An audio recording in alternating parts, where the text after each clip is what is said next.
Hi everybody, I'm Steve Schwartz. I focus on helping people get into law schools and, whenever possible, avoid paying for law school at all, or at least avoid significant tuition debt. So the LSAT is the law school admission test. It's the test that you need to get into law school, and it not only determines whether you get in, but it determines, like I said, how much money you ultimately end up paying. Law school ends up costing $300,000 on average for 3 years. Now you might think, why does it cost that much when it's only 3 years? It's because you maybe pay $30,000, $40,000 a year in tuition, but then there's all the money you would have made had you been working during that time. And you can work while you're in law school, but then your grades will suffer, or maybe it will take longer. And so it's important to think about going to law school and minimizing the debt. I encourage students to either go to a top 14 law school or go to a lower ranked law school and avoid the debt altogether. Are any of you thinking about going to law school? Awesome. Yeah, the LSAT's really weird. It's not like any other standardized test you may have taken in the past. It's not the SAT, it's not the GRE, it's not the GMAT. The LSAT, the law school admission test, is a test not of content. It's not a test of memorization. Flashcards will not help you for the LSAT. The LSAT is a test of a different way of thinking, and doing well on it requires a total mindset shift. You have to learn to think like a lawyer, to think critically, analytically, skeptically. So you're looking at dense text, maybe short arguments, maybe reading passages, maybe even logical puzzles. And what you're doing is you're taking general principles and applying them to particular situations. And this comes up in a variety of different ways on the LSAT. The LSAT has 3 different parts: logic games, which are the analytical puzzles. They're kind of mathematical. Then there's logical reasoning, which are short, bite-sized arguments of paragraphs that are just a few sentences long. And then you're asked to maybe strengthen an argument or weaken an argument or identify the conclusion within an argument. That's half the exam. 1 quarter is the games I mentioned before.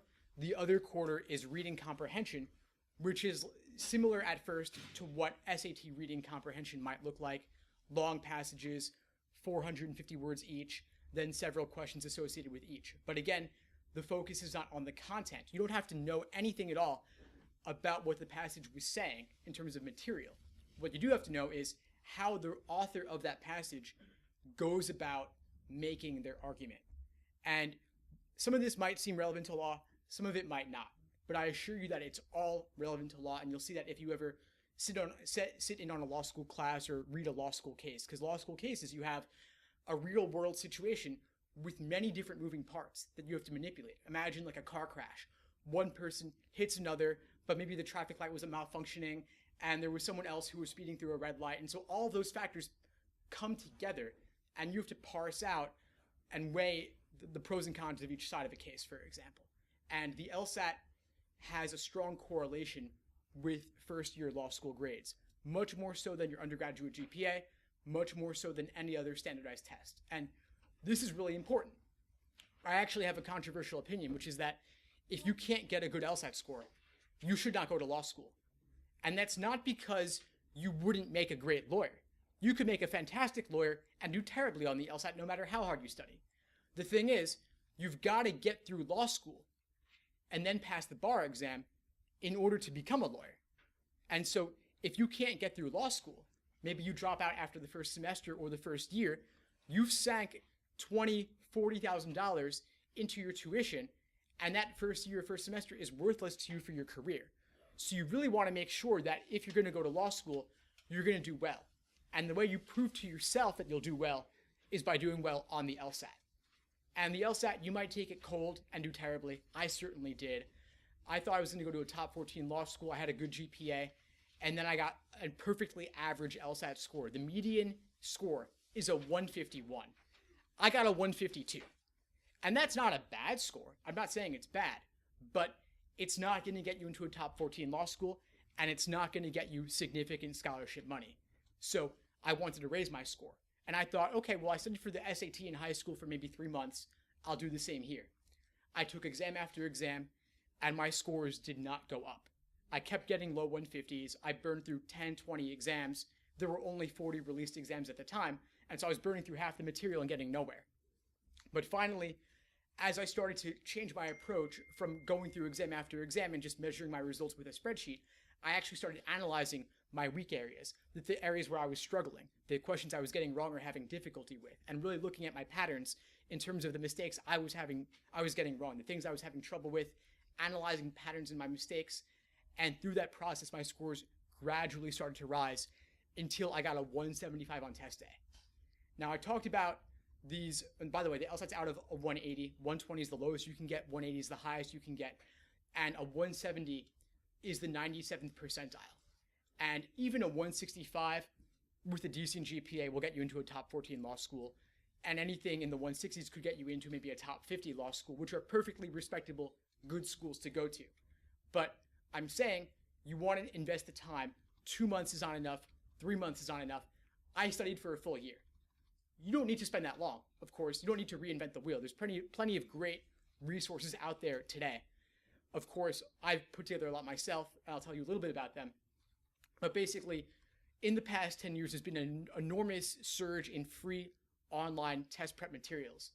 The Law School Admission Council has recently partnered with the Khan Academy, and so they have tons of free YouTube videos about the LSAT in partnership with the Law School Admission Council. And then I myself, I'm recording this right now, this will be on YouTube later, I'm putting out new YouTube videos every single day about LSAT prep. You go to youtube.com/LSAT blog and you'll be able to browse them all. Some of them just me talking like this, some of them are me in my office, some of them are me chatting with other LSAT people, law school admissions people, actual lawyers. And it's kind of funny because I talked to these lawyers and I asked them, well, what's law like? And one of them was saying to me, quite literally, he spends his time driving around from meeting to meeting, from office to office. It's not like on TV where people are in courtroom giving these big impassioned speeches. Most of it is actually analyzing text, analyzing contracts, which is, again, very similar to what the LSAT will be like. Now, I talked about these previously released exams that I did. Back when I was studying, there were about 45 or so released exams. Now there are 86 released exams that are numbered, at least. There's even more that are unnumbered. These exams are called PrepTests. PrepTests, one word. There's a free one on LSAC's website. If you just Google June 2007 LSAT PDF, you'll be able to find that free exam.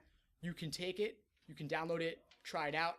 I wouldn't stress about the results because chances are you won't do well. That's okay. Almost nobody does well the first time they do one.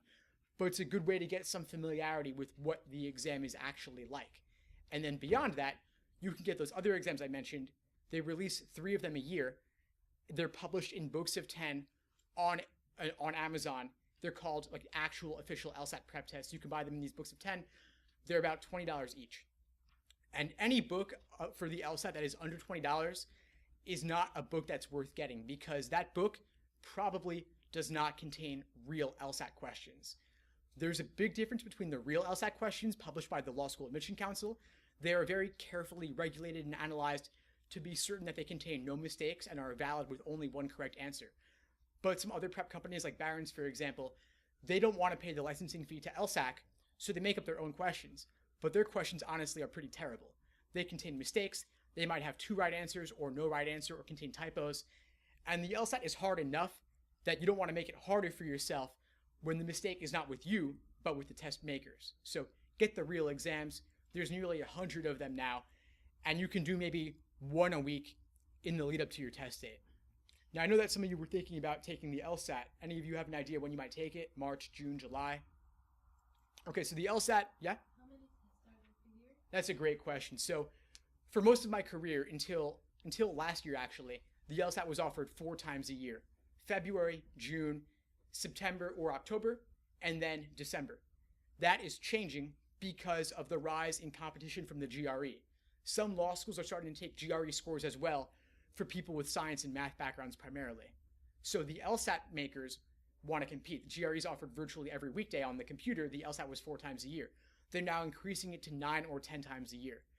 And right now we're in February. The LSAT dates this year coming up are in March. There's March 30th. There's June 3rd. There's July 26th, I believe, and then the fall.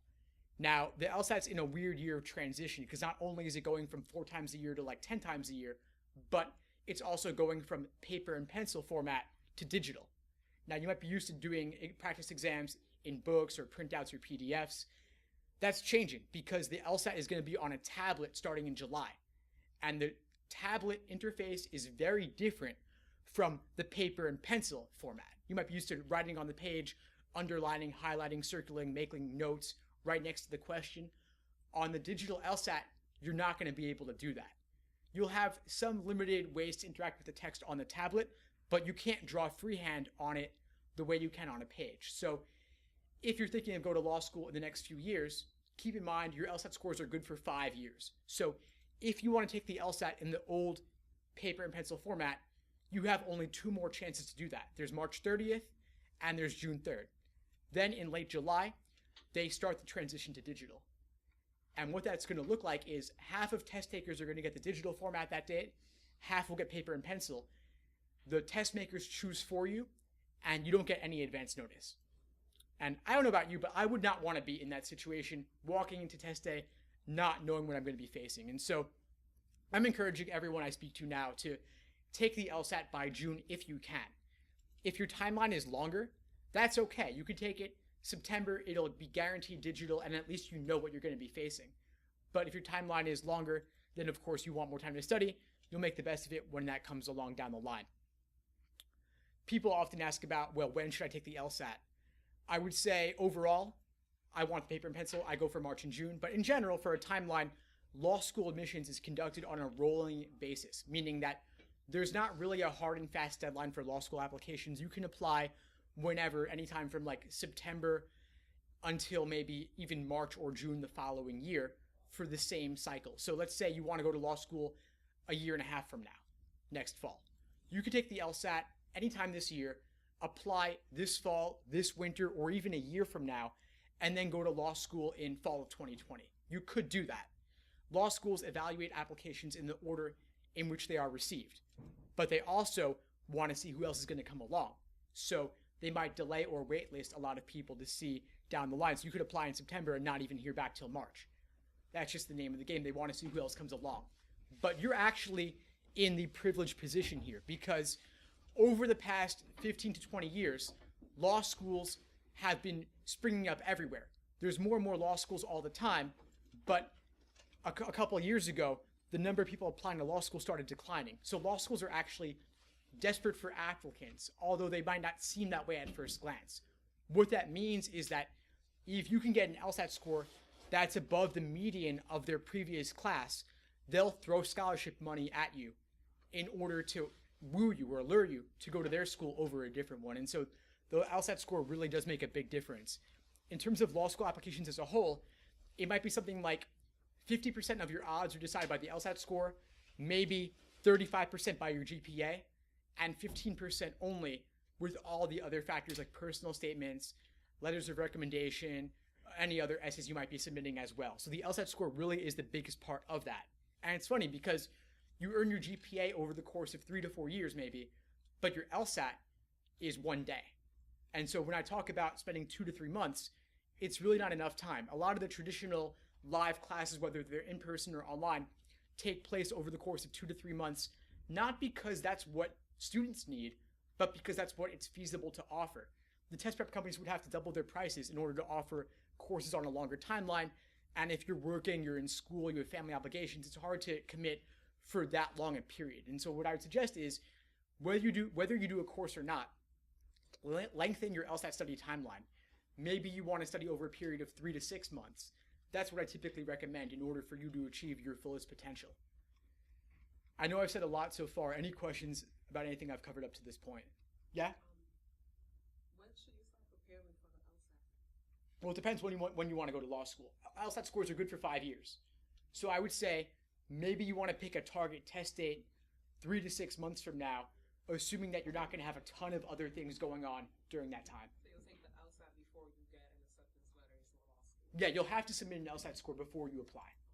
Yeah, so you can apply if you're still an undergrad. You can apply even before the end of your senior year. Yeah, question? How much does it cost? The LSAT, taking the LSAT in terms of registering for it costs about $180. $180. Yeah, so that's for one test administration. They charge a lot, but they also invest a ton of money in producing the exam, and so that's kind of where a lot of that money goes. And people often think about retaking. It's an interesting question because you take the LSAT, but maybe you didn't know what you were doing with the first time around. Maybe you didn't study properly, or maybe you just had a bad day. So be it. That happens. It's okay. You can always retake the LSAT, and law schools do not average multiple LSAT scores. They used to back in 2005 and prior, but starting in 2006, they changed their policy so they only consider the highest. So you could take the LSAT and get a 140, then take it 3 months later and get a 170. They will consider you as if you had gotten a 170. They will ignore the 140 score. So that's a really good position to be in. That means that there's always a reason to retake if you think you can do better. And it's crazy, but even just getting a single point or two higher can make the difference between a yes or a no, or between getting another $10,000 a year in scholarship money. One thing I should say about scholarships, though, is that law schools are a little bit sneaky sometimes. They have their own interests in mind, like I said, because they have the shrinking class sizes, but they have their bloated bureaucracies to support. So they want to admit students who are going to raise their rankings and want to admit students who are going to make them look good. And so what they do is they tell maybe half the entering class, if you are in the top third of admitted students, we'll give you X thousand dollars in tuition scholarships. But they're offering that to half the class. So automatically, 17% of people are not going to win that scholarship, but everyone thinks they're going to be lucky ones who do get the scholarship. So you have to really be careful and think about when you go to law school, are you going to be able to put in the time? This is not a part-time endeavor. You can try to go part-time, but typically in my experience, the people who do best in law school, who get the good GPAs, are the ones who are really able to commit themselves as fully as possible to the process. It really is an all-in kind of thing. Questions? Yeah. The highest score you could possibly get is a 180. The LSAT's on a 120 to 180 kind of spectrum. 120 is the lowest, 180 is the highest, 151 is the median. Now, for any top 50 school, maybe a score of 155, 160 and above will be good enough. It depends on your GPA, of course, as well. One thing you can do is you can go online. If you just Google LSAT GPA Calculator, there's a little tool online where you can input your LSAT score and GPA and then see what your odds would be at a wide variety of law schools. Of course, that doesn't tell the whole story, because if you have a family who went there, that can help. If you're an underrepresented minority, that can also help. If you have good letters of recommendation, good personal statements, those can also make some difference as well. But mostly it will be your LSAT score and your GPA. And so if you're thinking about your GPA, it's kind of funny to say this, but you want to take easier classes where you're going to get a better GPA. They don't reward you for taking biochemistry, and even if you get like a C minus, when you could have taken something easier and gotten an A. Unfortunately, that's just how they calculate it. So there's a benefit to taking easier classes if your sole focus is getting into a top law school. It's strange, but that's how it works. Now, about LSAT schedules, like I said, 3 to 6 months, doing not necessarily every single LSAT ever released, but maybe the most recent couple dozen, maybe 20 to 30 exams overall. That's a lot, but think back to when you took the Regents exams. The Regents exams, all the previous ones are online as PDFs, right? You could do the old ones, and you know exactly what you're going to see on test day. It's the same thing with the LSAT.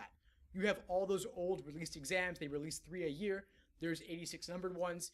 You do a handful of those, and you'll have a much better understanding of what your test is going to be like. It changes very little from year to year and from test administration to test administration. So you want to do a bunch of the old ones, but not timing yourself at first, because the LSAT is strictly timed, and the timing is a whole separate matter aside from the content. So you want to focus on accuracy first, building your foundation in the test content alone. The logic games, meaning the puzzles. Then you have the logical reasoning, the short arguments. Then you have the reading comprehension, which are the passages. You focus on each of those, just building your foundation, accuracy, untimed. Once you've done that, then you move on to timing with individual timed 35-minute sections. Then finally, once you've got that down, you move on to endurance, because you've got 5 sections with only a 10 to 15-minute break in the middle.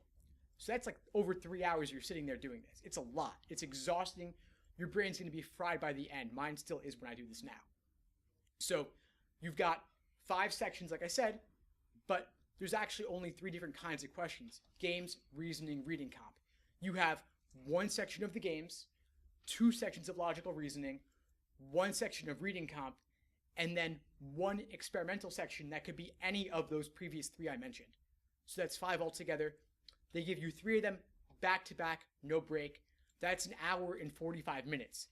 Then you get a short break of 10 to 15 minutes. Then you have 2 more sections back to back. So it's pretty brutal. And that's why I'm saying you want to do a lot of those for practice before you do the real thing on test day. Otherwise, you take it on test day, you bomb it because you're not used to the timing or the endurance, then you're retaking and paying another $180 or whatever it is. Now, that's not the end of the world, but it delays your applications. It means you're studying for another month or 2, so you want to avoid that if you can. If not, of course, not the end of the world. And by the way, speaking of the fee to take the LSAT, if your income is below a certain level, they give fee waivers, meaning you can take the LSAT for free, maybe even twice, and they also give you a prep book for free as well. So if you might qualify for that, if your IRS documents show low income, you can apply for that and they'll help you out there. Another thing to think about is that if you have ADHD and you can get a doctor's note, something like that, they can also give you testing accommodations, which means that you get extra time. Maybe you get an extra break in the middle. Maybe you get a time and a half, or you get double time. That makes a big difference because the LSAT is so strictly timed, and law schools will never know that you got the extra time. So it's kind of a bonus as well. Question? If you are an ESL person, do they give you extra time? If you're ESL, they don't automatically give extra time for that. No, I don't think so. I work with a lot of non-native speakers, and unfortunately, they're up against additional barriers because the LSAT vocabulary and content is hard enough as it is for anybody, native speaker or not. And so if you're a non-native speaker, unfortunately, that just means that it's going to be a little bit tougher for you and you might want to have a longer timeline. As a side note, though, if your native language is Spanish, there is a Spanish LSAT in Puerto Rico. Not to say you're going to go to Puerto Rico to do it, but they have some sample ones online that are totally in Spanish. So you could at least look at those to look at it in your native tongue before doing it in English. That's one thing to consider as well. Other questions about the LSAT and admissions? Yeah, of course, there's one back there. Yeah? How much do you pay for the application? So applications are separate. The LSAT itself is $180 or so. Law school applications, the fees will vary. I think they're typically around $90 or $100 per application. But some law schools will give fee waivers. Some for financial need and some for merit, some because they just want to get more applicants. Typically, the lower ranked law schools are more likely to give fee waivers because they want to drive their applications. That's something to consider. But of course, it's all online now, so there's not much of a reason not to apply to additional law schools if you might want to go there.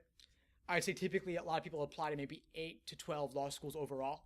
That's not an unreasonable number. And considering that your essays will be pretty much the same for all of them, it's not that much additional effort to apply to more schools. And then if you apply to multiple, you get into multiple, maybe multiple of them offer you scholarship money.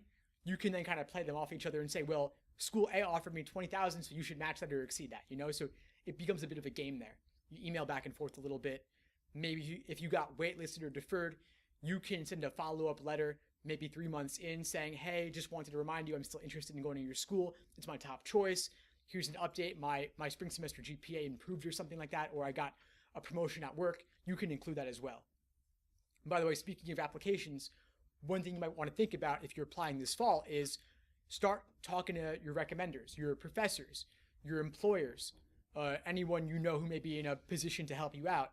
Reach out to them and request the letter early, because if you request it in the fall, they might be handling other letters at the same time, and then it slows the whole process down. So I would definitely recommend asking early. Questions about the application? Yeah? Oh, sorry, the test is online? So the LSAT has traditionally been a paper and pencil exam. It's going to be digital later this year, and it's going to be on a tablet, but you're not going to do it from home. You're going to do it from a test center. So typically, a lot of law schools like New York Law School, Pace University downtown, Columbia, they all administer the LSAT. There's some high schools in Brooklyn and Queens as well that do it. CUNY does it. And so you might want to register for a test center near where you live to cut down on your commute. And I would recommend registering for the LSAT early, because the best and most convenient test centers get booked up really fast. Like, for example, the ones in Midtown Manhattan, downtown, they get booked up really early, and then students have to go to like Staten Island or New Jersey when they live in the city, and it kind of becomes a bigger thing. So I'd recommend registering early. I would not recommend Columbia. The desks there are really small. PACE is kind of okay. The best things I've heard about are New York Law School, which is also, I believe, a little bit downtown from here, but that's a good one to go check out.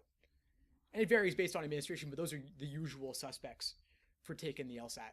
Some law schools, some undergrads, they offer free and low-cost LSAT preparation to help people apply to law school who might otherwise not have the money for prep or might otherwise not even consider it. And so there are a variety of different pipeline programs that are offered at different universities. I don't know all the specifics on each one, but I'd recommend definitely Googling NYC LSAT pipeline program, and they might have free and low-cost LSAT prep if you want to go to something in person. Some law schools, if your stats are a little bit below their medians, let's say that your LSAT and GPA are below what they're looking for their students that they're taking, but they otherwise like you, what they might do is say, hey, we'll take you if you do this summer program before law school starts, maybe to brush up on your writing skills or something like that. And so it's a kind of a backdoor way to get in. You end up with the same great law degree in the end, but you ended up just having to do a little bit supplemental work beforehand. But it's a good way to get in. It's certainly something to ask about if you think you might not otherwise get in. Just talk to admissions officers. They really do want to help you.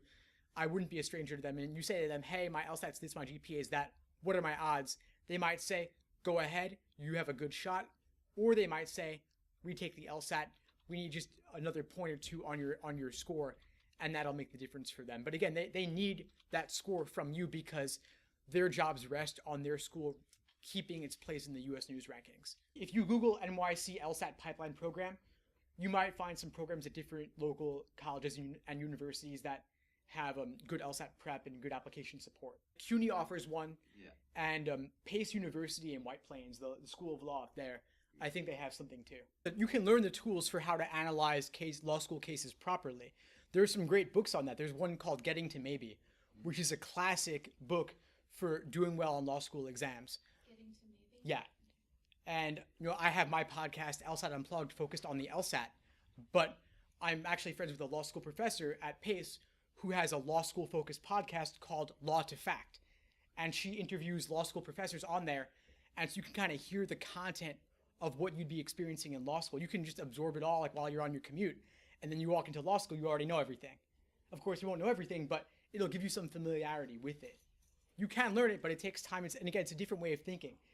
It's not really aptitude because you can improve significantly once you gain some familiarity. But of course, if you walk into like an Arabic class or a Japanese class, you don't know those languages, of course, first day, first week, first month, you won't do well. You won't know what's going on. But over time, you gain familiarity, then it becomes much easier because you at least know the language of what you're dealing with. So you can improve with time, but you kind of have to jump in and just look it over. But like I said, because there are 86 plus released LSAT exams, you can go over all of those and then use explanations to help you pave the way. There are free explanations on YouTube. There's also free ones if you just Google them. There's forums, there's websites that cover this all in depth. My website, the LSAT blog, is just one of those. There are many others as well. But like I said, there's those 86 numbered exams.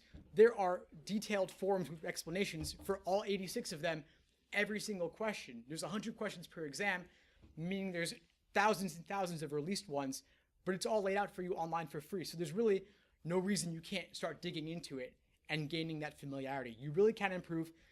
Maybe it takes more than 1 month, 2 months, 3 months, but it's worth the investment, like I said, because it weighs more than your GPA, but it takes much less time to get there. I obviously have some aptitude for this because I'm doing it full time for over 10 years now, but it's not just me. There are many, many people who have gone through this process. So if you're studying alone and you feel like you're not making headway, don't stay isolated with this. Find a study group, find a tutor, find a class, go online, go on YouTube. But also I have on my website, the LSAT blog, I have LSAT Diaries where students have written in guest posts. There's like hundreds of them where people lay out their exact study process.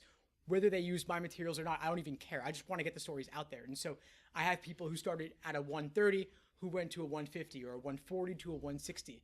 Wherever your starting point is, you can find someone who's at that same starting point and then raise their score 10, 15, 20 points. Maybe it takes more than a month or two, of course. And so while you're in it, it can feel really slow. But if you read the stories, you'll see people's progressions over time in their LSAT diaries where they lay out exactly how they got to that end point of whatever score they got, and then maybe even what law school they went to. So to help pave the way for you, on my site, I also have study schedules laying out exactly what to do week by week and even day by day. How to use all those numbered released LSAT prep tests, and also how to use other resources like guides and blog posts and forums and cheat sheets, all that sorts of stuff. I lay it all out so I can say to you, read these pages, then do these practice problems, then watch these videos, then go on to the next question type and do the exact same thing all over again. So I really try to get hyper specific with everything for you so that there's no guesswork about what to be doing next in your study process. Because the last thing I want you to do is do yet another timed exam and measure your results and be happy you're sad about them and then move on. That's not where the growth comes from. The growth comes from the review process. And so that's where I want you to really spend the majority of your study time.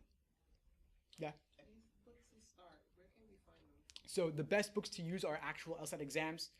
They're on Amazon. Just type LSAT prep tests or actual official LSAT prep tests, and you'll find all the released LSAT exams on Amazon. And most of them are in books of 10 for about $20 each. Like these ones you have on this. Well, that's a resource I put together, just like a free cheat sheet summary. But if you want the actual old exams, I go on Amazon for them. Again, they're actual official LSAT prep tests. Aside from that, there are many other good guides on there as well. Just make sure that they're using real LSAT problems. But how will we know if they're real LSAT problems? Because they'll tell you the prep test number and the date and year it was administered. The books that contain fake LSAT questions, if you look at the reviews, they'll often have mediocre reviews. Like they'll have like 1 star, 3 stars.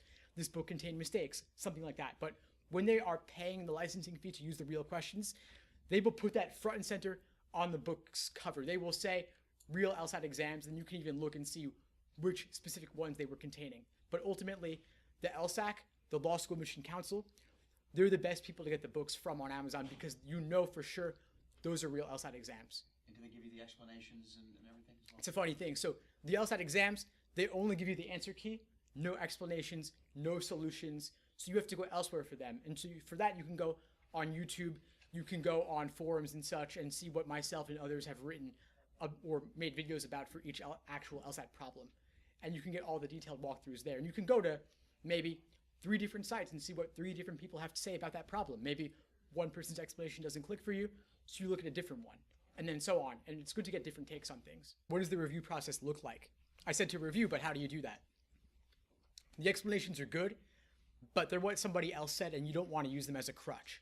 So you can use them at the beginning of your study process to gain a little bit of better understanding, but once you've got the foundation, then you've got to look at your own thought process, meaning that for every question that you got wrong or had difficulty with, what was tempting about the wrong answer choice that made you pick it, and what ultimately makes it wrong, and what is discouraging about the right answer choice that pushes you away from it, and what ultimately makes that choice correct.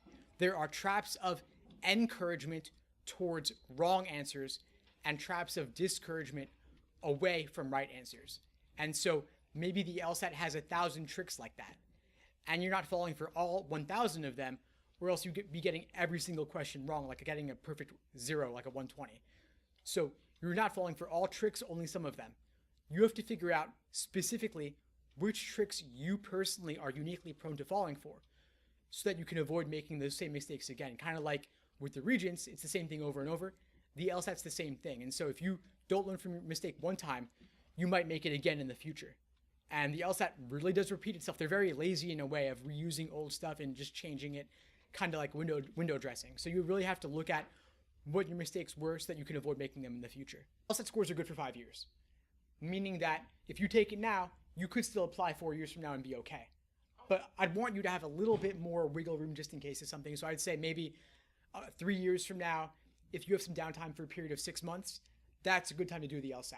Because if, let's say, maybe your family can, if you have kids, your family can help out with that, or maybe work is slow that time, or you're not in school anymore. If you have some downtime for 6 months where work isn't too busy, you study then and knock it out. You get the score on record and you're done with it. I'd say that's the best way to do it when you have the free time, ultimately. Because the scores are good for so long. And then also I'd say don't wait until the last minute to take it because you want to have the chance to retake if you need to. So maybe if you're going to apply 4 years from now, take the LSAT 2.5 years from now, then your score was okay, but you want to do better, you have another 3 to 6 months to go for a retake. It really depends on the school in terms of what GPA they want. Some schools, top 14 law school or a top 5, they're going to want above like a 3.6, 3.7 for sure. Maybe a top 50, they're okay with a 3.3 or a 3.2. If your GPA is below that, that's not the end of the world. It just means you have to have an even better LSAT score to make up for it. Every school has its own admissions index where they have a formula where they take your LSAT score and your GPA and they mix them together and then spit out their result. And so maybe Harvard wants a really high LSAT, but their GPA could be lower, and maybe Duke cares more about GPA than LSAT. It could vary from school to school, but ultimately it typically is LSAT is bigger, GPA is smaller, everything else is tiny in comparison. So you just want to have the best LSAT possible ultimately. And like I said, for GPA, take easier classes where you can get a better GPA. It's crazy to say that, but that's just how it works. If the LSAT and law school is ultimately your focus. Do you mind if I ask what law school you went to? I didn't go to law school. Oh, but you took the LSAT? It's funny, yeah. So I was considering law school. It's how I got into this. But then I graduated college, had my 175 on record. I started tutoring, and I really loved it. And so I kept doing that. And I tutored other stuff in the past, so I knew how to tutor, and then I knew the LSAT, so I put them together, and then I built my website and online stuff, and it kind of all just built from there. So you're currently a tutor? Yeah, I do this full time. Full time every day. I'm making more LSAT content, videos, podcasts, coaching, webinars, in-person stuff like this, one-on-one coaching. That's pretty much what I do. It's a lot of fun. Okay. Do you have to have a degree in either criminal law or any form of law to go to law school? Can you have a business degree and study for the LSAT and take your LSAT? You can major in anything. It's kind of funny, really, because what you learn in undergrad has nothing to do with the LSAT and nothing to do with law school. The LSAT and law school are related, but that's it. Then law school helps you pass the bar. But then even passing the bar, I think you'll agree, that has nothing to do with practicing law. It really is worth investing in this process. And I'm not just saying that because that's what I do in this industry. I'm saying that there are people I talk to who sometimes don't want to buy another $20 book. But a $20 book with 10 more exams, if that could get you even a single point more on your LSAT score, which gets you into a better school or gets you more scholarship money, the return on investment on that is huge. You're talking about the entire course of the rest of your career. And so at the very least, you want to get the best books possible. Maybe not an in-person class that's $1,000 plus, but an online one, maybe live online or recorded online. There's a lot of very affordable online recorded courses that are only a couple $100s. And it really is, you can watch at your own pace, kind of like Netflix on demand. And it really is valuable, especially when you're working or in school and you have to fit in the time late at night or on the weekend and squeeze it in here and there. And then there's also YouTube, of course. But whether you pay for it or not, definitely use resources. They're out there, they're free, they're low cost. The internet really does bring down the price, and it's worth it. Another thing to consider is the part-time programs, the part-time evening programs a lot of schools offer. I know that Fordham has one. Pace probably does too. And the nice thing about the part-time programs is that you can work full-time and still go in the evening, and maybe it takes you 4 or 5 years instead of 3, but at least you're doing it in a way that works for you, and you're slowing it down a bit. I think doing a full law school course load while you're working, keep in mind you're competing against those who are not working, and the classes are on a curve. So automatically you're at a disadvantage from day one. And your law school GPA and how you do in the class, your percentile rank, can affect what your summer job options are, your summer associateships. A lot of that will be based on, are you in the top third of your class? Another thing to think about is the part-time programs. They're a little bit easier to get into on average. So maybe you don't have the LSAT or GPA to get into Fordham full-time, but part-time where the required LSAT's a little bit lower, maybe you can get into that and you still walk away with the same certificate or the same degree at the end, either way. Law school tuitions have skyrocketed just as undergrad tuitions have skyrocketed, and it's really because the federal government has given out loans for whoever wants them, however much money you want. And so law schools raise their tuitions because they can say to the students, well, just go ask the government for the money. And so the problem is that this is not really free money, because when you graduate, you'll be liable for it. And you can have a payment plan, but it'll take you 10, 20, 30 years to pay it off in the end. And so it's better to avoid that in the first place if possible by getting the scholarship money for having a good LSAT score. If you can avoid law school debt and go to a slightly lower ranked school but go for free, in many cases that is better than going to a marginally better ranked school but paying tens of thousands of dollars for it. And you have to consider your own personal situation, of course, but this is my personal take on what I think works for most students. Absolutely. Yeah, being able to graduate without debt is huge, because you graduate without debt, you can go for whatever job you want. Maybe you want public interest, maybe you want immigration law. But if you graduate with 6 figures in debt, then maybe the corporate law job looks like it makes more sense for you, especially if you have like family obligations or something. And the corporate law jobs are really, really grueling hours. And so if you care about spending time with your family, you won't be able to do that much of that, at least in the first 10 plus years of that job, especially if you want to make partner or something like that. But if you have your own law practice, you do immigration law, or you do public interest and immigration, at least you're doing something you really care about, and you maybe will have a little bit more flexibility. Thanks for having me, everybody. Really appreciate it.